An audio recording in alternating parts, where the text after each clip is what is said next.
WBC belt that has included Ali, the greatest of all time. They are set and ready to answer who's the greatest of right now.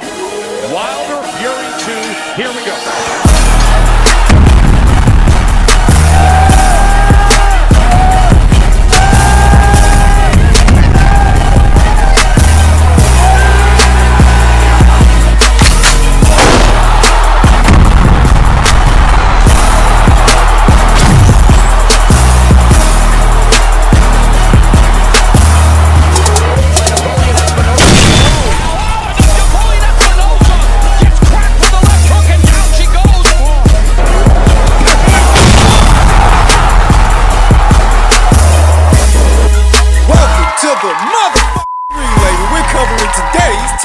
News! Okay, we'll start with this. I'm sure most of you have heard the terrible news by now. Per tweet from Mike Hopinger and his sources, Daniel Weinstein, the arbitrator in the Tyson Fury-Deontay Wilder rematch clause dispute, ruled in favor of Deontay Wilder today, saying Fury owes Wilder a third fight. Fury and Wilder signed a two-fight deal, but there was a disagreement over the rematch clause. CMC Kenneth Sport first ruled on the development. Fury announced yesterday that the deal to fight Anthony Joshua was agreed to. Fury versus Joshua could still take place August 14th as planned, but this Wilder ruling now muddies the water and must be resolved. The first thing I have to say is that Bob Arum and Tyson Fury have made fools of us all. If the Anthony Joshua versus Tyson Fury fight was contingent on the mediation arbitration between Fury and Wilder's teams, they should have just said that. What we've been led to believe by Team Fury up until this point is that there is no fear of an injunction, no fear of a third Wilder fight getting in the way of the undisputed heavyweight championship. What we've been fed by way of Bob Arum, by way of Tyson Fury, well, it gave us all a false sense of confidence. That this entire mediation arbitration situation wasn't in reference to a trilogy, it was simply in reference to a payout. Financial damages pursued by Team Wilder for the third fight having not happened. I mean, if any of us were running around believing this stuff, it's because this is what the top-ranked people fed the media. And us unwitting idiots believed them. Not completely sure why Bob Arum, why Tyson Fury weren't more transparent with the situation. Why didn't they just say that Joshua versus Fury is contingent upon what happens with the mediation arbitration? I don't know why they decided to be so cloak and dagger with such a major detail that could affect the Joshua fight. The boxing community for the longest time now has been divided as to whether or not this Joshua Fury fight would take place this summer in August as expected, as reported. Some people never thought this fight would happen. Some people did. I was one of them. I was among them that thought this fight would come off based on reports, based on what information was being put out there. So I feel pretty fucking stupid. Now the Anthony Joshua versus Tyson Fury fight is in serious doubt. In a scenario like this, there are only a handful of solutions, because if Deontay Wilder and his team really want that third fight, Fury might be legally bound to give it to him. And this ain't the news that I expected to hear when I woke up this morning. I don't think this is the news that any of us expected to hear. I mean, just yesterday, Dan Raphael tweeted that the mediation arbitration between Wilder and Fury shouldn't affect the situation between Joshua and Fury, that at most, it'll be for a payout, nothing more. At most, it's just Wilder seeking damages for a fight that never took place. This is unfortunate. To receive this news at a time when we were so close to seeing the undisputed heavyweight championship of the world finalize, at a time when Bob Arum had just spoke to the people over there at Boxing Social and stated that he was confident that the mediation arbitration would not get in the way of Joshua versus Fury. The optimism. I was literally watching that video just minutes before the news broke that Weinstein ruled in favor of Wilder. And now there's a September 15th deadline for them to make it happen. I'm not going to pretend to know what happens next. I'm not going to hold out hope. I'm not going to be optimistic, because that's what I've been throughout, and I've learned my lesson. There still is a chance that Joshua versus Fury could happen if financial compensation can be given to Wilder, provided he even wants it. There's still a chance they could get Wilder to step aside, but I wouldn't hold my breath. Really wouldn't hold out hope for that to happen. If the Wilder people do in fact want a third fight with Tyson Fury, that creates a very expensive situation for the people over there at Top Rank, to where paying this guy to step aside might be more trouble than it's worth, more money than it's worth. You're talking about a guaranteed purse of $75 million for a Joshua fight. How much of that purse would they have to fork over to Wilder to get him to step aside? The cheaper alternative would be to go back in there and just fight the guy again. It might be. That in one way, shape, or form or another, Deontay Wilder has once again stood in the way of the undisputed heavyweight championship of the world. He already did this when he was dealing with Joshua and that farcical set of negotiations. And here he is doing it again with Tyson Fury. The guy's a cancer on a division. When he first became the WBC's heavyweight champion, him and his team had no intention of unifying titles with Vladimir Klitschko in the foreseeable future. That was back then. They categorized Wilder as being a baby champion, a prospect, not yet prepared to face someone like Vladimir Klitschko, and those were Shelley Finkel's own words, not mine or yours. He stood in the way of an undisputed champion then. Several years later, Anthony Joshua makes a name for himself, picks up 3 of the 4 major titles at this weight, and once again, Deontay Wilder botches the deal. Matchroom made like 5 offers to this guy. Before and after DAZN debuted in America, before and after DAZN came into the picture, and nothing was ever good enough for this guy. It's the second time he got in the way of undisputed. This would be the third, as Tyson Fury and his team, Anthony Joshua's team, are in the process of finalizing a deal with the Saudis to stage the fight there.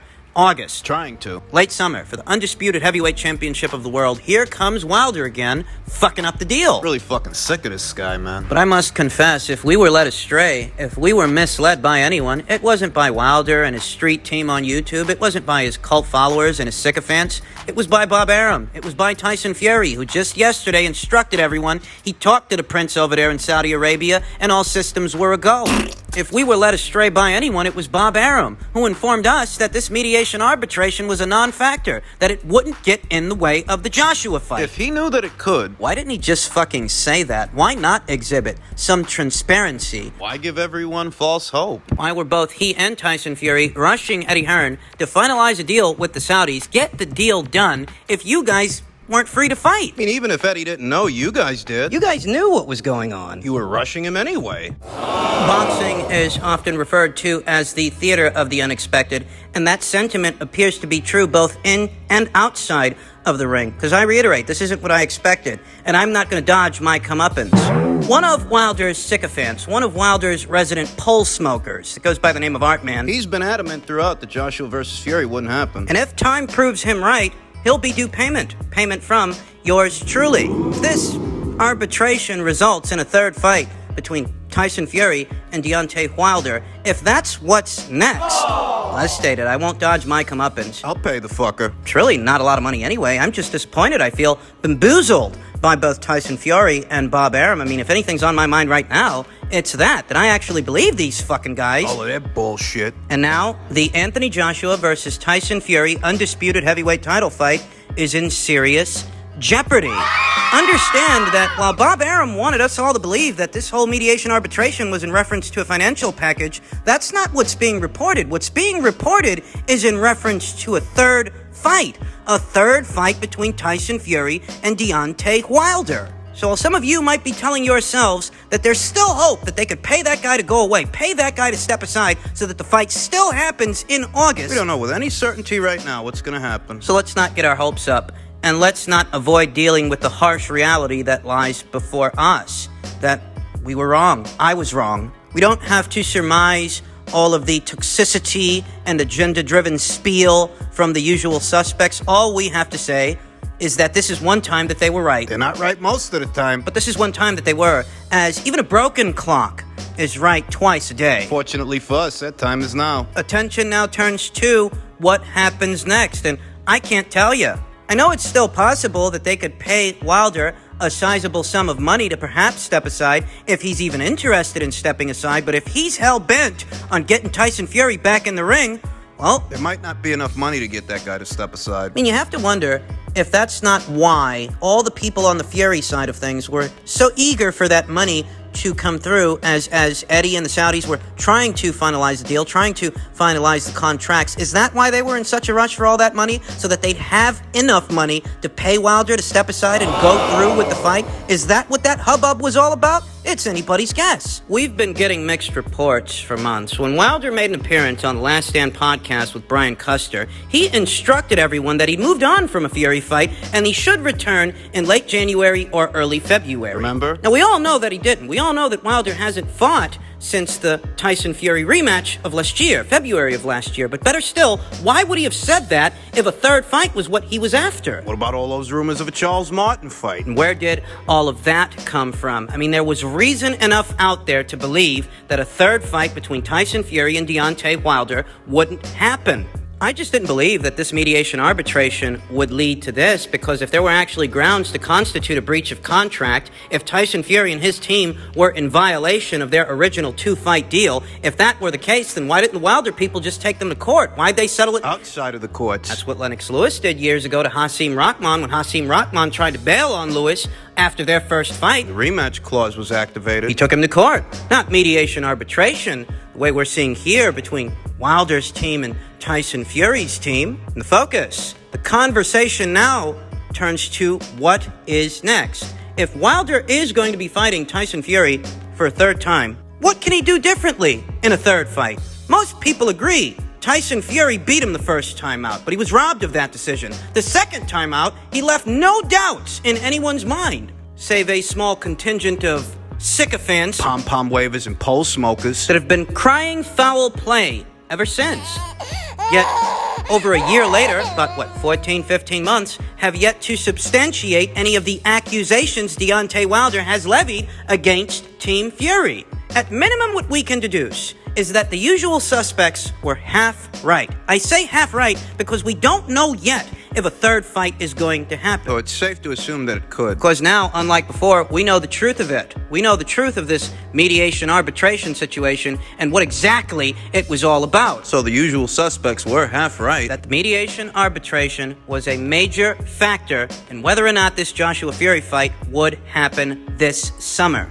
If Deontay Wilder is set to fight Tyson Fury again, if a deal is reached and a fight is made, what's Wilder going to do differently? Because that's the question we were all asking ourselves last year. After their rematch, after Deontay Wilder was beaten from pillar to post by Tyson Fury. If it's safe to say here today that the Joshua fight is going to get put on the back burner so that Team Fury can satisfy their obligations to Team Wilder, the question then turns to a question we were asking last year. If Wilder fights this guy for a third time, what the hell is he gonna do? Guy can't box worth a damn. He's a one-handed fighter in his mid-30s who's had several surgeries to the same arm, having not fought since he was beaten by Tyson Fury in February of last year, and with no real changes to his corner aside from subtractions, not additions to it. He fired Mark Breland. And now Malik Scott is taking a more active role in his corner, though in truth, Malik Scott was already there. Malik Scott was already a member of Wilder's team. That's not an addition. He was already there. If this results in a trilogy, what can Wilder do differently in a third fight that he did not do in the first two fights? Because he got beat worse the second time than he did the first. Now that this news has broken, will Deontay Wilder now make any additions to his corner, enlisting the aid of anyone from Buddy McGirt to Jonathan Banks to someone with some real experience in these kinds of situations to help prepare him for a trilogy? Is he going to make any additions to his corner? Or is he going to approach this fight one man short? One man short and Mark Breland. Let me be honest with you, I don't know what's going to happen with this. As you can imagine, Bob Arum is none too pleased with this situation. In so many words, he called the arbitrator's ruling on Fury versus Wilder a preposterous decision. And he says the plan is to move ahead with Fury versus Joshua in August and try to sell Wilder on facing the winner in November or December. Though here and now, I doubt very many people out there have any stock in things that Bob Arum says. Bob Arum, who said it's all very disappointing and now the paperwork has to be refiled, they gotta do the whole goddamn thing over and amend the paperwork, the existing paperwork between Joshua and Fury to, I guess, perhaps include Deontay Wilder as part of the deal. I don't know how the Eddie Hearn and Anthony Joshua people feel about that. We haven't heard much from them as of late. Nothing yet. Said in so many words, it's disappointing, and, you get knocked down, and you have to get back up in a bid to save face in light of this news. That much I figured. The only saving grace now would be to try to convince Deontay Wilder to accept some kind of a step-aside deal with the promise that he faces the winner of the fight. But what if he doesn't go for it? Or what if the asking price is so high it doesn't make financial sense to pay out Deontay Wilder that kind of money, so they might as well go through with a third fight? It's gonna get messy. You already have both Joe Joyce and Alexander Usyk, those two teams, waiting for the situation between Joshua and Fury to be ironed out. You already had those two guys in limbo. Now you've got Wilder to deal with. What kind of solution can you reach? It was already reported that, the first Anthony Joshua versus Tyson Fury fight would be an undisputed title fight, and in a proposed second fight, WBO title. one of the titles would have to be sacrificed to the winner of Joyce versus Usyk by way of the WBO. I don't expect that to change. But if Bob Arum is to amend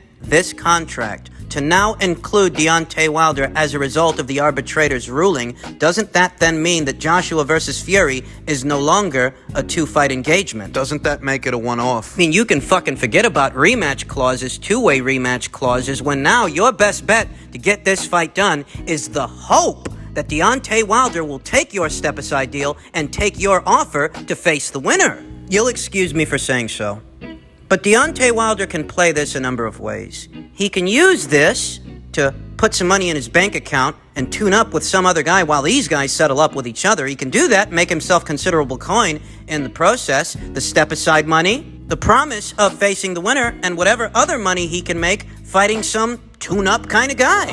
Still find it hard to digest that Deontay Wilder can believe what he believes took place in both the first Tyson Fury fight and the second, that he believes there was foul play at work and he would have worked this hard to get a third fight with what he believes is a cheater. That doesn't make any fucking sense. I stand by my original assertion that Deontay Wilder and his team don't actually have any evidence of foul play in either of those fights, because if they did, they would have sued Tyson Fury for damages. As it turns out, this arbitration, it's not for damages, it's for a third fight. I mean, it's not a lawsuit. It's not even a court proceeding. Mediation arbitration is just a fancy way of saying settle it amongst yourselves. Pretty much. I'm now left wondering whether or not Eddie Hearn was privy to any of this information, privy to the mediation arbitration potentially affecting the Joshua versus Fury fight. I'm now left wondering if the whole time he's been trying to iron out this deal with the Saudis, he was aware of what could happen. Because if he was,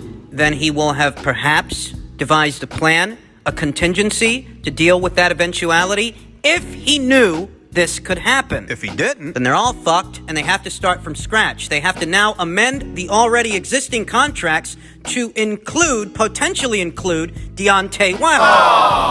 And what particulars might have to go into that? Well, those particulars could be a stumbling block. Moving forward, it's a mess. A huge mess. I guess that I was rather presumptuous to assume that this situation could wrap itself up so neatly. That being said, this was a big win for Team Wilder, and I wouldn't hold out hope that they can be convinced of anything by Bob Arum or Tyson Fury. I'd like to think there's still hope. But what would that be based on? Things Bob Arum said? Bob Arum's the reason we've all been misled. Bob Arum's the one who said this wouldn't happen. But unfortunately, it did.